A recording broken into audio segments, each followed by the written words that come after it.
Master minds commerce చదవాలనుకునే 10th inter విద్యార్థుల తొలి ఎంపిక.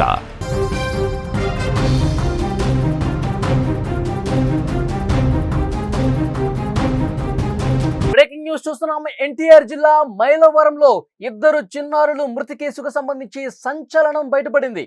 చిన్నారుల్ని కర్కశ తండ్రి రవిశంకర్ చంపేశాడు. భార్య మీద అనుమానంతో ఈ ఘాతుకానికి పాల్పడినట్లుగా తెలుస్తోంది.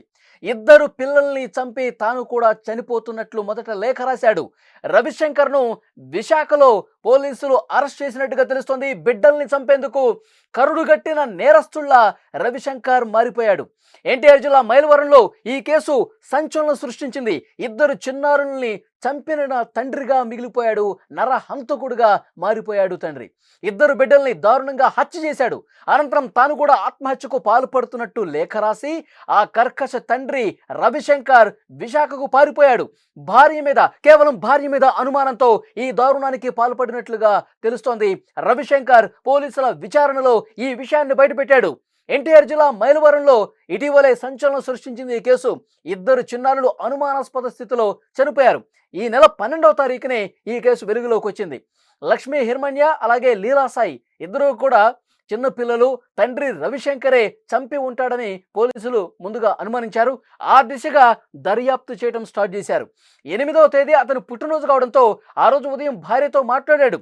ఇంటికి తాళం వేసి ఫోన్ కూడా అందుబాటులో లేకుండా వెళ్ళిపోయాడు.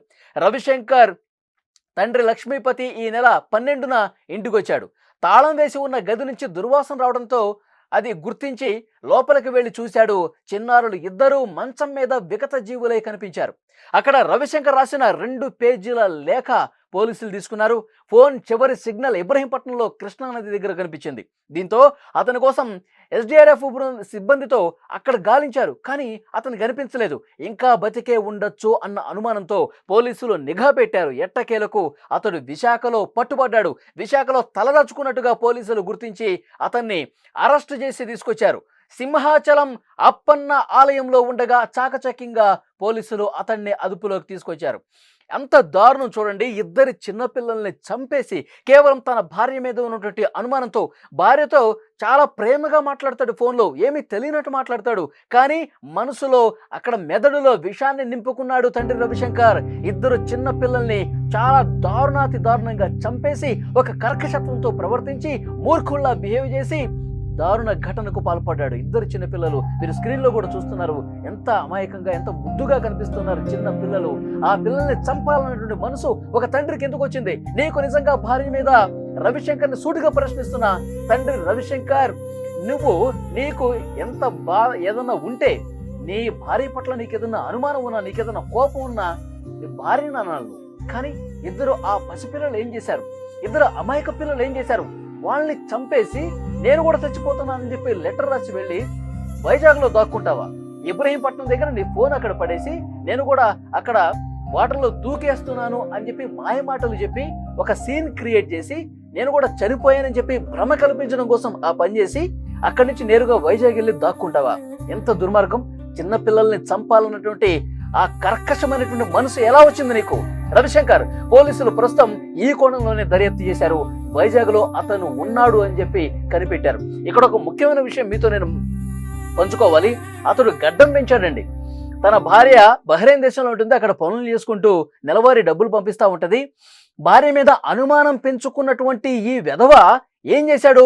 గడ్డం పెంచేసుకొని విపరీతంగా ఎవరూ కూడా నన్ను భవిష్యత్తులో గుర్తుపట్టకూడదు అని చెప్పి ఈ ఇద్దరు పిల్లల్ని చంపేసి ఒక లెటర్ రాసి నేను కూడా కాలువలో దూకి చచ్చిపోతున్నా అని చెప్పి భ్రమ కల్పించి అక్కడి నుంచి అతను ఏమీ అఘాయిత్యానికి పాల్పడకుండా ఇద్దరు పిల్లల్ని చంపేసిన తర్వాత వైజాగ్ వెళ్ళిపోయి అక్కడ గడ్డం తీసేసి గుండు కొట్టించుకుని పూర్తిగా తన రూపాన్ని కూడా మార్చేసుకునే ప్రయత్నం చేశాడు. నన్ను పోలీసులు కాదు కదా, నా సొంత మనుషులు చూసినా నన్ను గుర్తుపట్టరు. ఆ విధంగా ప్రయత్నం చేసి పూర్తిగా పోలీసుల్ని ఏమార్చి కేసు తప్పుదో పట్టించే విధంగా ప్రయత్నం చేసి దాక్కున్నటువంటి పరిస్థితుంది. కానీ పోలీసులు అనేక బృందాలు ఏర్పాటు చేసుకుని మరి, ఎందుకంటే అతను చనిపోయినట్లుగా ఎక్కడ నిర్ధారణ కాల, ఎక్కడ పోలీసులకు ఆధారం దొరకలా. కాబట్టి ఇతను బతికే ఉంటాడు, భార్య మీద కోపంతో పిల్లల్ని ఇలా చేసి ఉంటాడు. పోలీసులకి చాలా కేసులు డీల్ చేసి ఉంటారు. చాలా నైపుణ్యం పోలీసులు, ఏపీ పోలీసులు. సో డెఫినెట్గా ప్రతి ఒక్క విషయాన్ని నిర్ధారించుకుని అతని ఫోన్ ట్రేస్ చేసి అతను ఎక్కడికి పారిపోయి ఉంటాడో సీసీ ఫుటేజ్ల ఆధారంగా దర్యాప్తు చేసి వైజాగ్లో దాక్కున్నాడు రవిశంకర్ అని చెప్పి ఇప్పుడు పట్టుకొచ్చారు.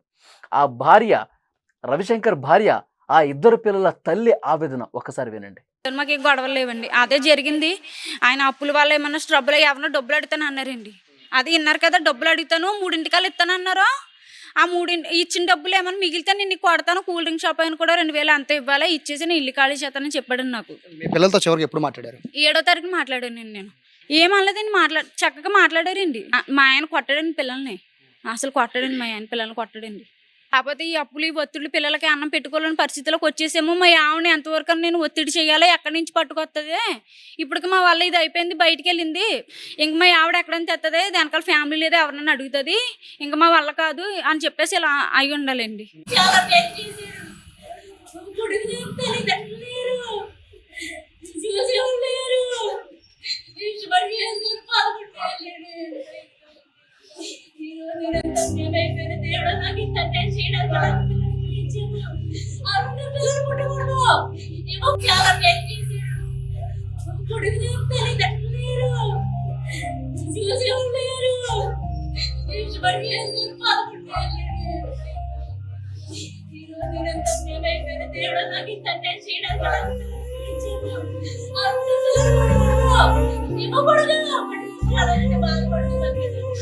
మీరు స్క్రీన్ లో కూడా చూస్తున్నారు, ఇద్దరు పిల్లల్ని అసలు చంపాలన్నటువంటి ఆ మనసు అతనికి ఎందుకు వచ్చింది?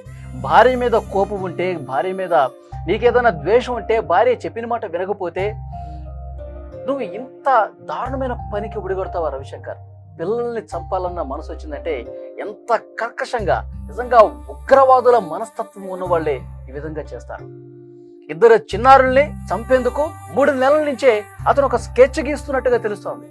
ఈ నెల 8వ తారీఖు రవిశంకర్ చిన్నారుల్ని చంపిన తర్వాత రాత్రికి ఇబ్రహీంపట్నం వెళ్ళాడు. అక్కడే తన ఫోన్లో ఉన్న సిమ్ పడేసి విశాఖపట్నం పారిపోయాడు. పలు చోట్ల హోటళ్లలో ఇన్ని రోజులు పనిచేశాడంట. గతంలో కూడా పనిచేసిన అనుభవం ఉంది. 12 రోజులు విశాఖలో ఉన్నట్టుగా తెలుస్తోంది. కొత్త సిమ్ తీసుకుని ఫోన్లు చేస్తూ దొరికిపోయాడు. అతని నుంచి పోలీసులు ప్రస్తుతం వివరాలు రాబడుతున్నారు. తానే బిడ్డల్ని చంపేశాను, అచ్చం కరుడుగట్టిన నేరస్తుల్లా వ్యవహరించాను, భార్య మీద నాకు అనుమానం ఉంది, తరచూ భార్యతో గొడవ పడతాను, ఇంట్లో గొడవ పడేవాడిని, అది బిడ్డల్ని చంపే వరకు ఈ రోజు వెళ్ళింది.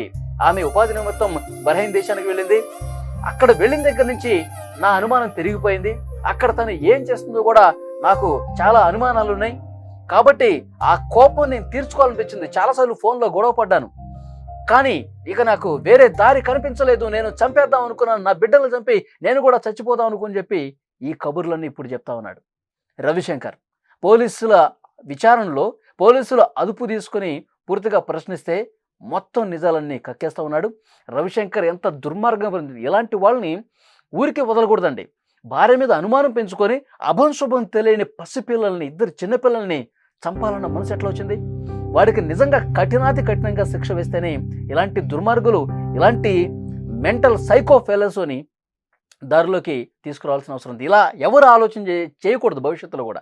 పిల్లల్ని చంపాలన్నట్టు హృదయం, పిల్లల్ని చంపాలంటూ ఒక ఆలోచన, ఆ సైకో బిహేవియర్, ఆ మెంటల్ బిహేవియర్ వేరే ఇంకెవరికి రాని విధంగా కఠినంగా శిక్షించాల్సిన అవసరం ఉంది. అక్కడ బంధువులు కూడా చెప్తా ఉన్నారు, వీడికి ఉరేస్తేనే సరిగా ఉంటుంది. ఇద్దరు పిల్లల్ని, ఎంత అమాయకమైన పిల్లలండి. పిల్లలకి అసలు ఏం సంబంధం ఉంది? అసలు ఏమన్నా వాళ్ళు తప్పు ఉందా వాళ్ళలో? వాళ్ళు ఇంకా డాడీ అనుకుంటూ, అమ్మ ఇక్కడ లేదు, బహ్రెయిన్ దేశంలో ఉంటుంది, అమ్మ ఇప్పుడు వస్తుంది డాడీ, అమ్మ వచ్చిన తర్వాత మనందరూ హ్యాపీగా కలిసి ఉందాం. ఇలా పిల్లలు ఎంత మంచిగా ముద్దుగా మాట్లాడతారు. కనీసం ఆ ప్రేమ కూడా ఇన్ని సంవత్సరాల పాటు 11 ఏళ్ళు 9 ఏళ్ళు ఆ పిల్లలు వయసు కూడా చిన్న వయసు, ఇన్ని రోజులు కానీ పెంచారు కదా, ఆ ప్రేమ ఏమైపోయింది? పసి బిడ్డల్ని చంపాలన్నటువంటి అంత ఆ కర్కశ హృదయం ఎట్లా వచ్చిందో తెలియట్లేదు. ఇలాంటి దుర్మార్గుల్ని అసలు వదిలిపెట్టకూడదు. ఇలాంటి దుర్మార్గులు చాలా కఠినంగా వ్యవహరిస్తేనే ఉరేసేయాలి. అసలు పిల్లల్ని చంపినవాడు అసలు మనిషి, మానవ మృగం, నరరూప రాక్షసుడి కింద చూడాలి. ఆ తల్లి ఏ విధంగా కింద దొల్లాడి ఏడుస్తుందో చూడండి. చాలా దారుణమైనటువంటి విషయం. ఇలాంటి సైకో మెంటాలిటీస్ మన మధ్య ఉంటారండి, మన చుట్టుపక్కల కనిపిస్తూ ఉంటారు, కానీ వాళ్ళు ఒక్కసారిగా ఈ విధంగా పాల్పడుతూ ఉంటారు సైకో బిహేవియర్తో. సో ఇలాంటి వాళ్ళని చాలా చాలా చాలా సీరియస్గా కఠినంగా శిక్ష విధిస్తేనే ఇంకొకటి ఇట్లా చేయటానికి భయపడతాడు.